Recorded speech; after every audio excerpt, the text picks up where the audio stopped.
కొంతమంది ప్రయాణికులతో ఉన్న ఒక బస్సు ఘాట్ రోడ్లో వెళ్తుండగా లోయలో పడబోతూ పెద్ద ప్రమాదం తప్పుతుంది. అలా కొంచెం ముందుకు వెళ్ళిన తర్వాత బస్సు ముందర ఒక పెద్ద పిడుగు పడుతుంది.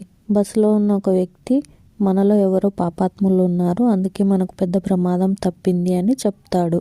పాపాత్ములు ఎవరో తెలుసుకోవడానికి బస్సులో ఉన్న వాళ్ళందరూ ఒక నిర్ణయం తీసుకుంటారు. ఏంటి అంటే దూరంగా ఉన్న ఒక చెట్టును ఒక్కొక్కరుగా వెళ్ళి తాకి రావాలి. అలా ఎవరైతే పాపం చేసిన వాళ్ళు ఉంటారో ఆ చెట్టుని వారు తాకగానే చెట్టు మీద పిడుగు పడుతుంది అని చెప్తాడు.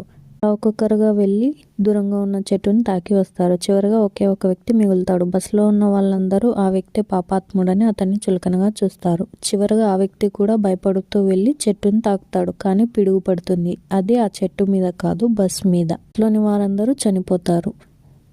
ఆ వ్యక్తి ఉండడం వల్ల బస్సులోని వారందరూ సురక్షితంగా ఉన్నారు. అతను దిగి వెళ్ళడం వల్ల అందరూ చనిపోయారు. అందుకే ఎవరి గురించి పూర్తిగా తెలుసుకోకుండా ఏది మాట్లాడొద్దు.